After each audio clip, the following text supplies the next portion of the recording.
Hello and welcome. My name is Elhelw. Last video we talked about transactions. Transactions are a sequence of operations that happen to form one logical operation, if you will, in which case we have to either, execute the full thing or, roll it back.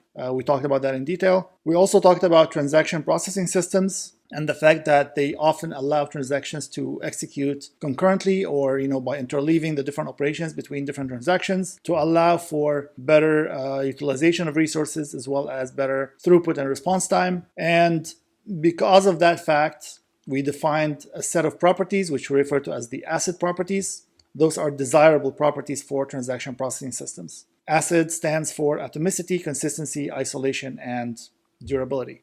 Atomicity refers to the fact that transactions are atomic, so either run the whole thing or roll it back. You cannot have half transaction. Consistency refers to the state of the database. The state of the database has to be consistent. The data has to be correct, and if a transaction runs on the database, it has to take it to another consistent state. Isolation refers to the fact that even though we allow transactions to run concurrently and interleave their operations, from a database point of view, we want the overall result to be as if each transaction was running in isolation without any interference. And then durability refers to the fact that if a transaction commits, then any changes done by that transaction have to be persistent in the database, even if some failure happens later on. So these are the four properties that we talked about last time. I will link the video in the description. I will also put it up here on the screen. So please take a look if you have not watched it already. Today we're going to continue on that topic, more concepts related to transactions. Today is going to be a bit of a more theoretical video, I guess. We're going to talk about something called schedules and how that relates to some of the ACID properties that we've described last time. We're not going to get into any specific implementations as to what happens inside the database system. We're going to talk about these in later videos, but today kind of sets the stage for some of these conversations.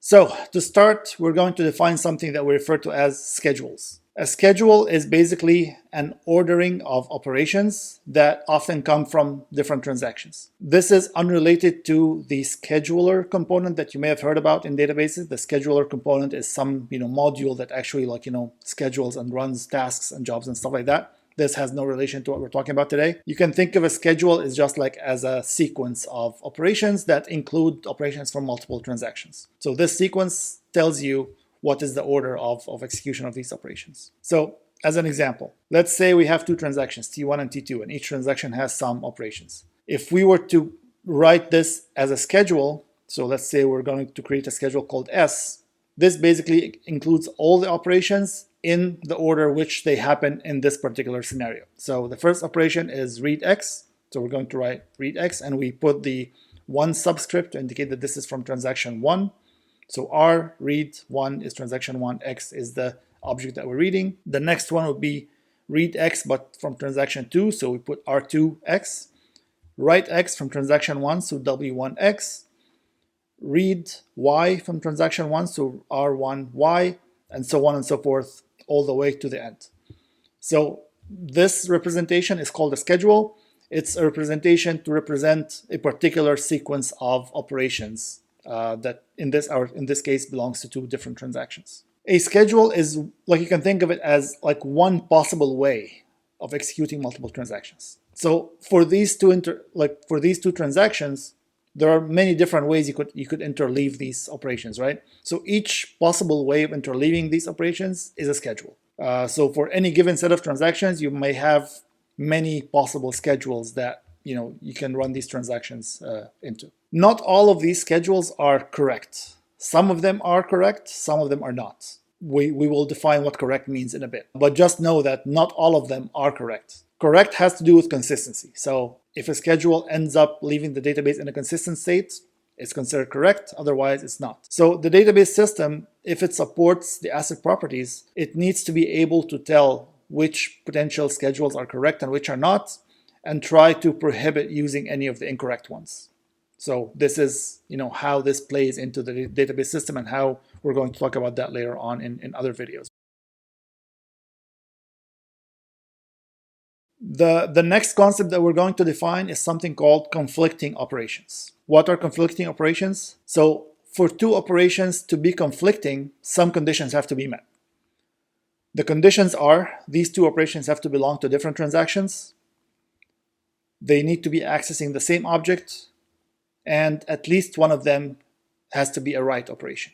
So if operations are within the same transaction, they're not conflicting. If they're accessing different objects or different variables, they're not conflicting. If both are reads, they're not conflicting. So all these three conditions have to be met in order to be considered conflicting operations. Let's look at an example. Suppose we have this schedule. It has this sequence of operations. Now, there are certain conflicting operations in this schedule. For example, we have a read-write conflict between this read operation and the write operation. So because they belong to two different transactions, R1 is in transaction 1, W2 is in transaction 2. One of them is a write, and they both access the same object X. So in this case, we call it a read-write conflict because we have a read followed by a write in the order of operations. This is a write-read conflict. Again, same situation, but here we have the write happening before the read. And then finally, we have a write-write conflict. We have two write operations in both transactions accessing the same object. So these cases are conflicting operations. Conflicting operations are not bad. It's not something that is inherently bad. It's just something that we indicate that the order between these operations is important, and if we flip the order, it matters. Like it changes the meaning or the end result of those operations. Let's look at some other operations here in this schedule. So we have R1x, R2x. These are not conflicting because they are both reads, even though they access the same object and they belong to different transactions, but because they're both reads, they're not conflicting. And you can see that like the order doesn't matter. Like, which of them happens first, it doesn't matter. Same thing for these two. We have R2x, W2y. In this case, we have one of them is a write. They belong to different transactions. However, they're accessing different objects. So again, among these two operations, the order doesn't really matter, because they're not affecting each other in any way. Lastly, these two operations, we have read2x and write2x. We have one read, we have one write, both on the same variable. However, both are in the same transaction, so this is not a conflicting operation. The order here matters, obviously, but also we cannot change it because this is in the same transaction, and the transaction lists things in a particular order, so there is nothing really we can do to change the order here. So this is what we mean by conflicting operations and non-conflicting operations.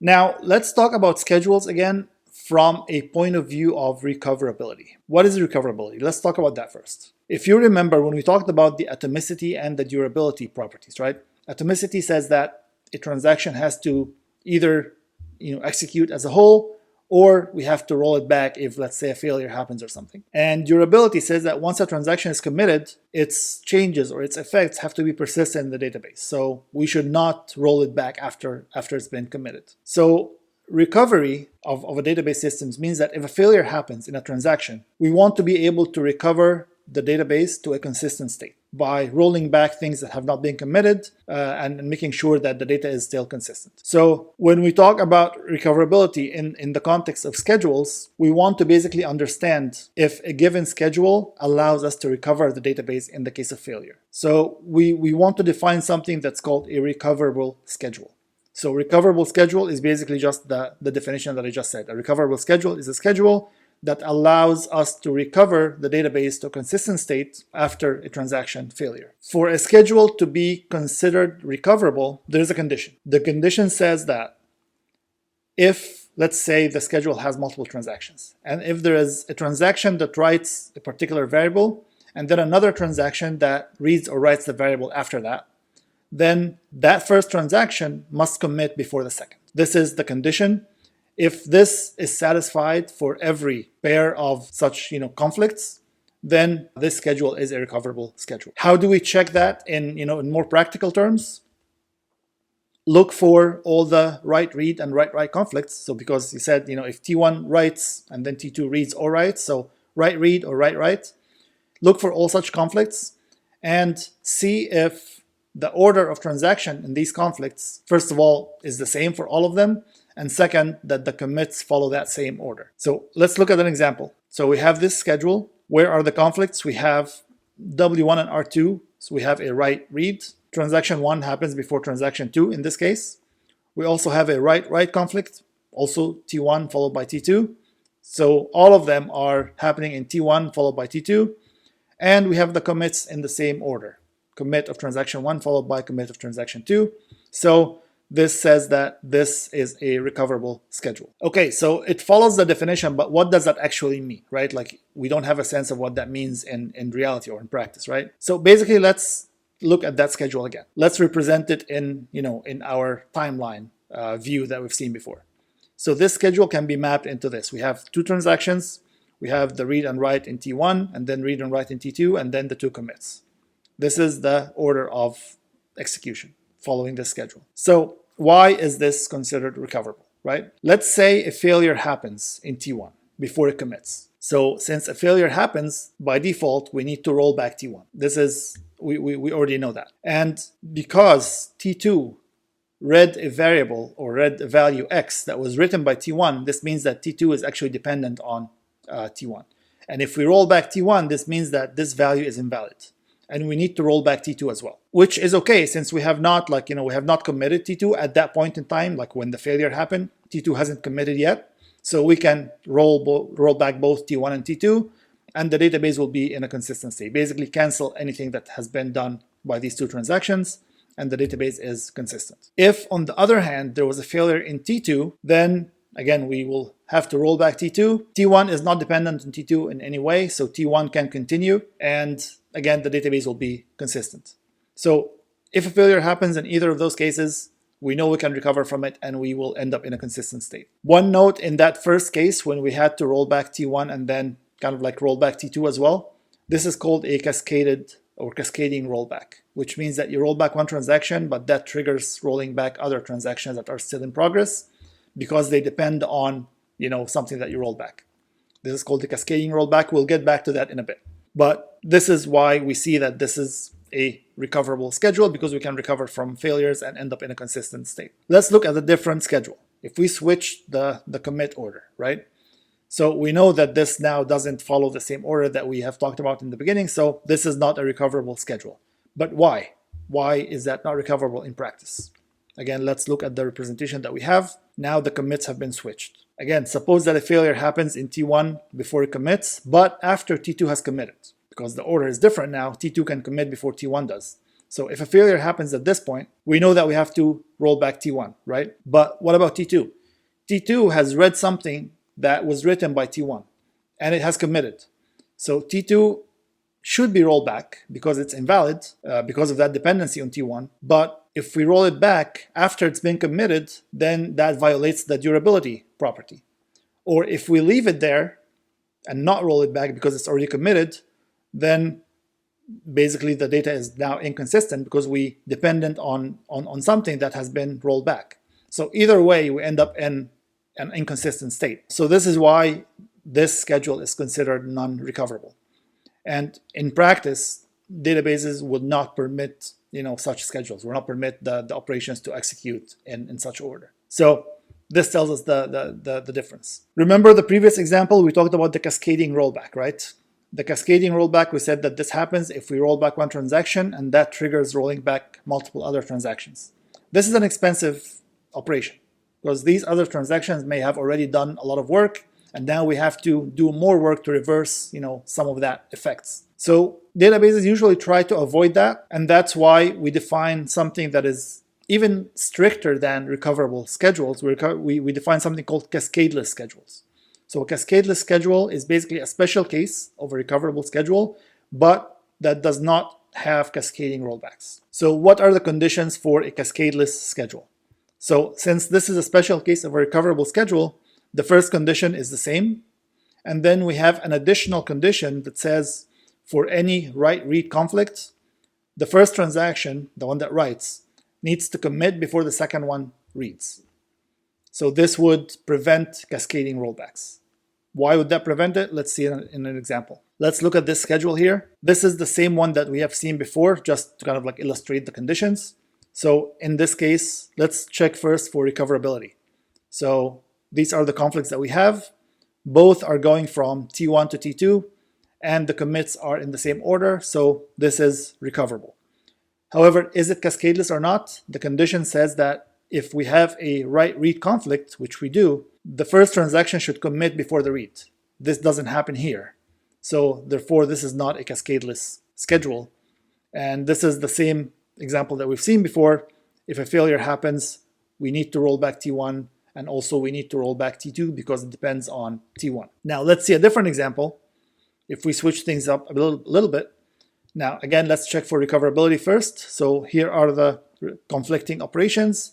They all go from T1 to T2 in terms of timeline, and we have the commits in that same order. So this is a recoverable schedule. Now, is it cascadeless? Let's look at the write-read conflict. This is the conflict, and we have the commit for T1 before the read happens. So this is indeed a cascadeless schedule. If we look at the timeline, this is the representation in the timeline. Now, what happens if a failure occurs in T1?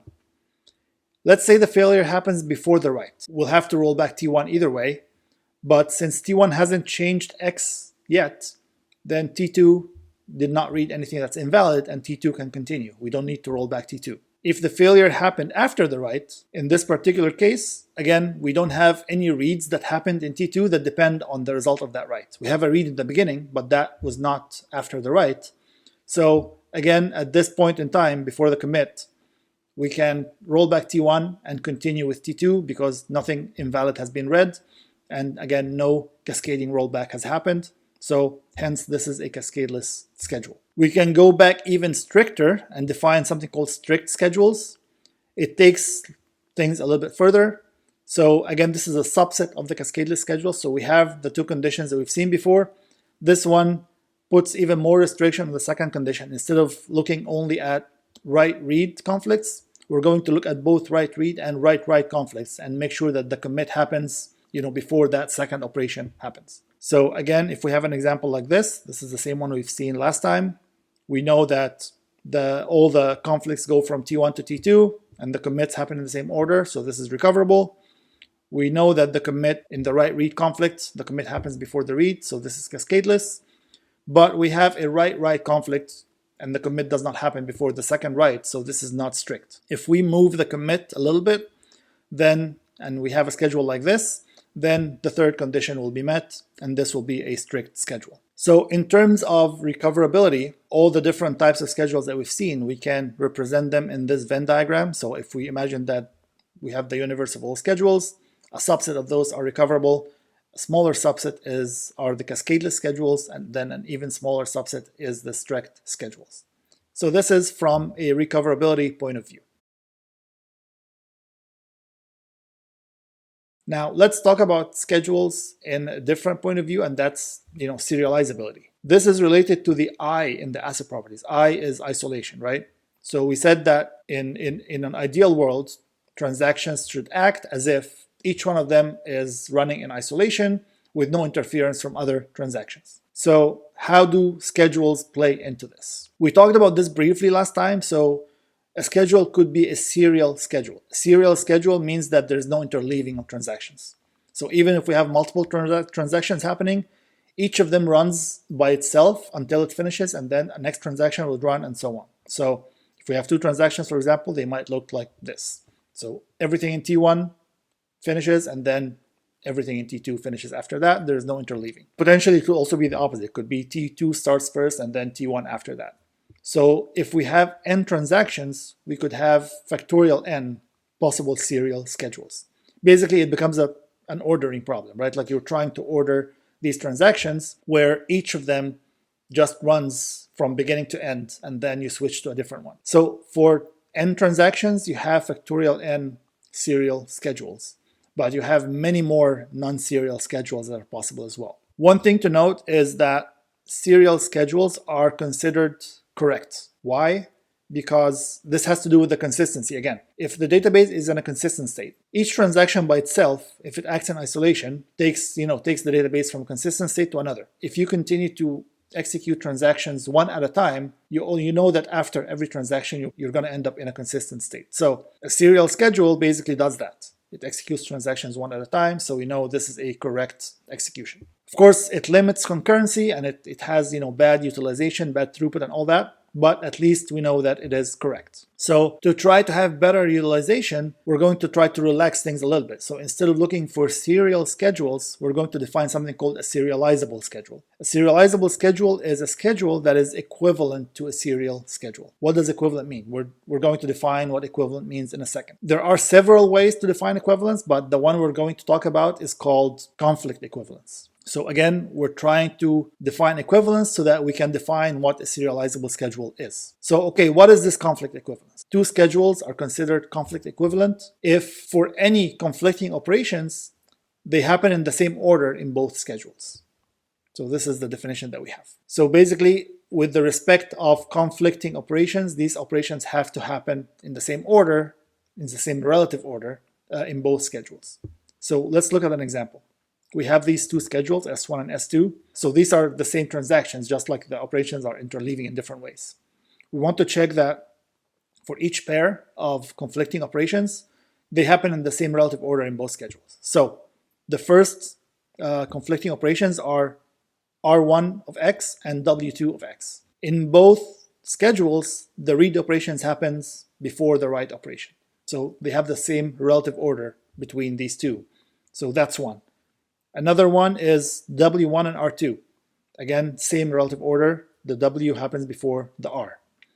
Another one is W1 and W2. And again, in both situations, W1 happens before W2. We don't have any more conflicting operations, so the condition is met. So these two are conflict equivalent schedules.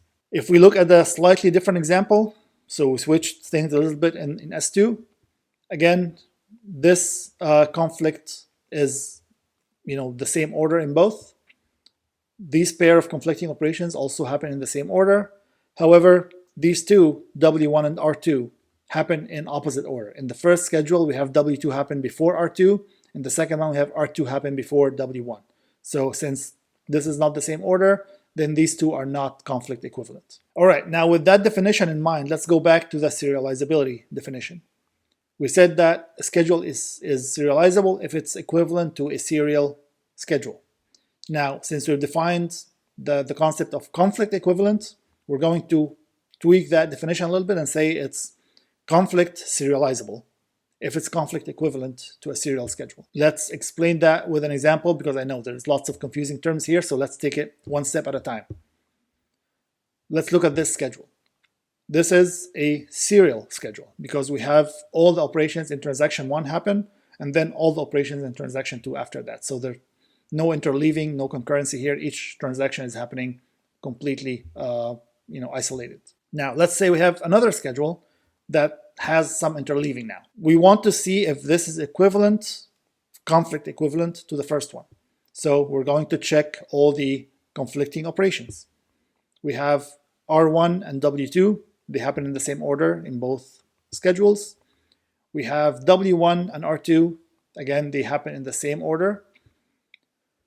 Finally, we have W1 and W2, and they do happen in the same order. So these two schedules are conflict equivalent based on the definition of conflict equivalence, which we have already explained.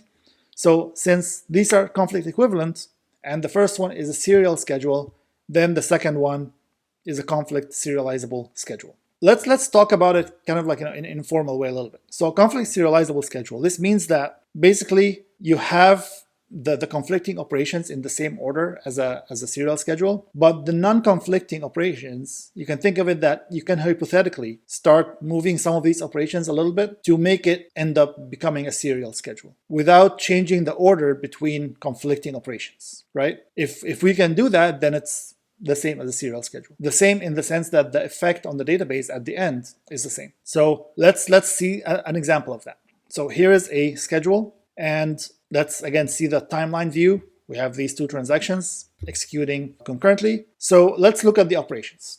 the read X in T1 and the read Y in T2, those are totally independent operations, right? Like there is no conflict between them. They're accessing different objects. So if we were to switch them, so put the read X before the read Y, that doesn't change anything. Like the effect's going to be the same. So that's one thing we can do. Same thing we can say about the write X in T1. If we look at the write X and we look at read Y and write Y in T2, those are acting on independent variables. There's no interaction between these operations. So in theory, we could move the write X up. And again, this doesn't change anything. The commit obviously doesn't have any problem, so we can move this commit up as well. So basically, this ends up being, we can run all of T1 followed by all of T2, which is a serial schedule. So that's why we say that this schedule is conflict serializable. It's a schedule that gives us the same end result as a serial schedule, but while allowing interleaving operations and concurrent execution. Let's switch it up a little bit. Let's look at this example. Is this serializable or not? Again, let's look at the timeline. Let's try to see if we can do the same thing. So read X and read Y, they can be swapped. But now let's look at the write X. Write X, can we move it up? There is a conflict between this write X and read X in T2. If we move this up, then we change the semantics, right? The order between these two matters. Like we've said, this is conflicting operations. The order matters. We cannot change the order between these two. So we cannot move the write operation up. We cannot also move it down because there's another conflict with the next write. So this is all we can do. Basically, T2 depends on T1 and T1 depends on T2. So we cannot move things any further. So this is not equivalent to a serial schedule. So this is not conflict serializable. Now, the visualization that we did here, it's somewhat easy to do when you have two transactions. It gets difficult when you have three or more. It's also not very systematic. So let's try to find a more systematic way to test whether a schedule is serializable or not.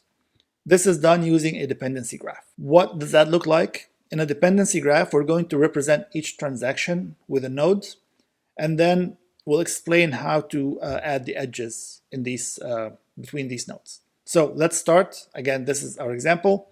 We have two transactions, so the dependency graph is going to have two nodes, one for T1, one for T2. Now, we're going to look at all the conflicting operations, and for each pair of conflicting operations, we're going to look at which one of them happens first, so based on the timeline. So if, let's say, the first one happens in T1 and the second one happens in T2, then we're going to draw an edge from T1 to T2. So the edges represent the order of execution of these conflicting operations. So let's start with an example. So we have a conflicting operations of the read X in T1 and the write X in T2. The read here happens first on the timeline. So basically this says that T1 has there is a dependency going from T1 to T2. Like the write X depends on the read X, right? So we're going to draw an edge from T1 to T2 because the T1 operation happened before the T2 operation in this case. Another conflicting operations are the read X in T2 and the write X in T1. So these are conflicting. In this case, we have a dependency going from T2 to T1. So we're going to add that to the graph. Another one is between the two writes. In this particular case, T1 is happening first. So we should have an edge from T1 to T2. We already have one in the graph, so we're not going to add anything here.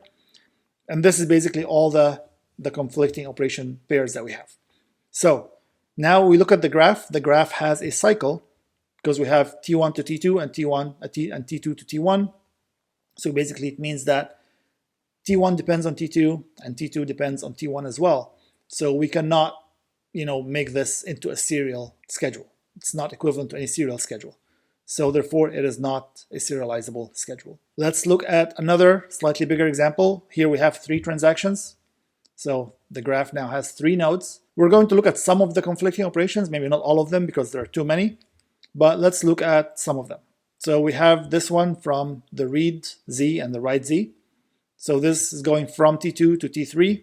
So we're going to add that edge. Again, this is based on the timeline, because the T2 operation happens first. Now we have read Y and write Y. This is again going from T2 to T1 based on the timeline. So we're going to add that edge to the graph. We also have read Y and write Y from T3 to T1. The next one we have read X and write X from T1 to T2. We don't have to continue. We already see that there's a cycle. There's like T1 to T2, T2 to T3, and T3 to T1.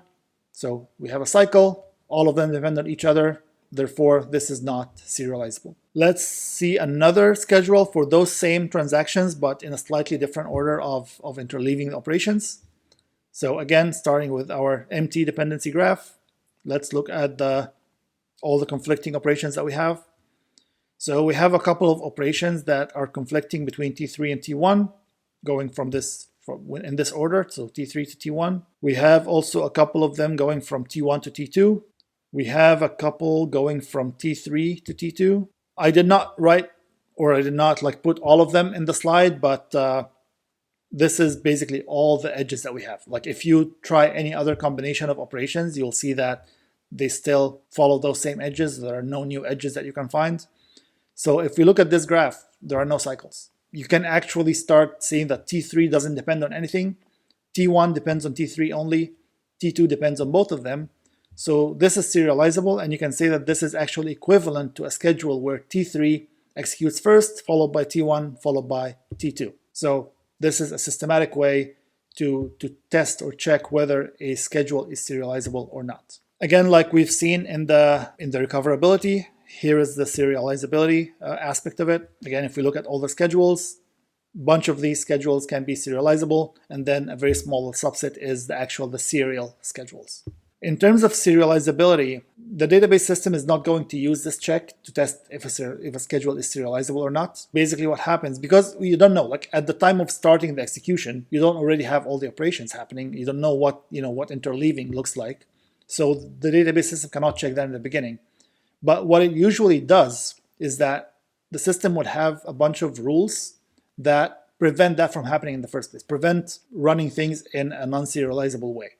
So as things go through and as operations execute, the database will make sure to apply some of these rules that will ensure that the schedule ends up being serializable. Those rules are what you may have heard about. It's referred to as concurrency control. So we will be talking more about that in the coming videos, but today basically was setting up the stage for that. Okay, so to summarize this video, we continue to talk about transactions. Specifically, we discussed the concept of schedules, which is basically an ordering of the operations that come from different transactions.